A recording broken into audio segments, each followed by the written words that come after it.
Hi, would you like to learn about anorexia? Learn some more about eating disorders? This week is National Eating Disorder Awareness Week, and my name is Sarah Nielsen. I'm a licensed therapist. I'm in the state of Alabama and licensed here in Missouri, Kansas, and New Hampshire.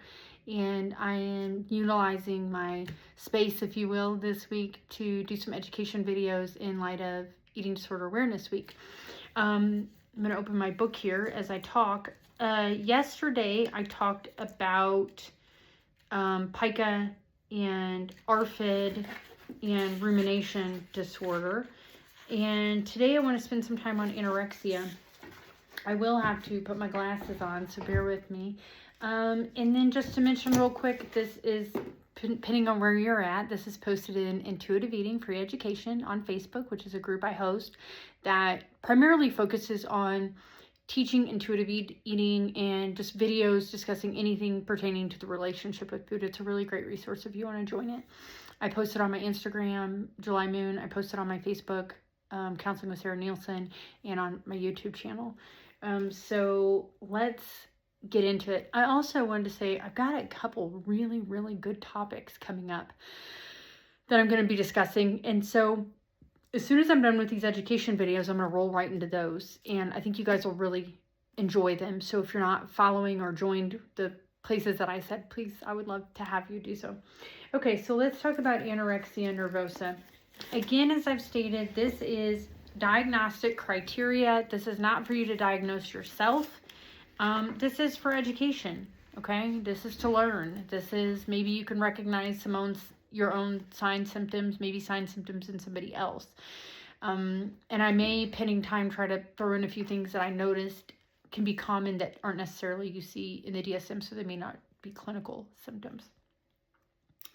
And I'm going to go through some of the qualifications, but not exact, because, this is more just for education again. So anorexia nervosa, again, it falls in the DSM under feeding and eating disorders. And one of the first things that is looked at is a restriction of energy intake, calories. There can be other limitations, restrictions on amounts, calories, any macros, fats, carbs, any kind of restrictions, which leads to significantly low body weight. That is one of the requirements to meet anorexia, diagnostically speaking, is to have a low body weight for whatever, your height is.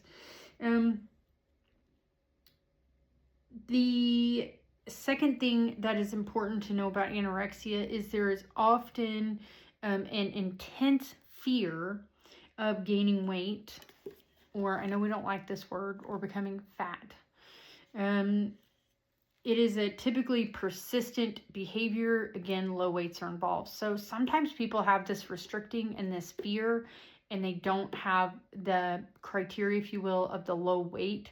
And so they may fall under other or eating disorder, not otherwise specified, or other. The weight, shape, body appearance really dictates how they evaluate their self. There is a very large emphasis on appearance, body-wise. Commonalities I notice with people who have anorexia is control difficulties. May also have like OCD. Over exercising is pretty common. And the way you know that is like if somebody is, let's say every day, there's no days off, they don't take time off if they're injured, they're sick, things like that. Anorexia can be very dangerous, not only due to low body weights, but dehydration, the effect on the brain, other organs, electrolyte imbalances. It can affect bone density, and there are high rates coinciding with self-harm, suicide, I don't know what can get flagged. And recovery rates are challenging with this eating disorder. Doesn't mean they can't be done. Recovery is absolutely possible. So if you know someone or suspect, maybe they're often on a diet, maybe they avoid certain foods, certain amounts of foods, maybe they avoid eating around others, maybe they avoid social food situations, maybe you hear oh, I ate earlier, or I'm going to eat later. These are just some examples. Again, the exercise thing, you may see them over analyzing food labels, food content, what's in it, lots of questions, maybe only eating things they prepared.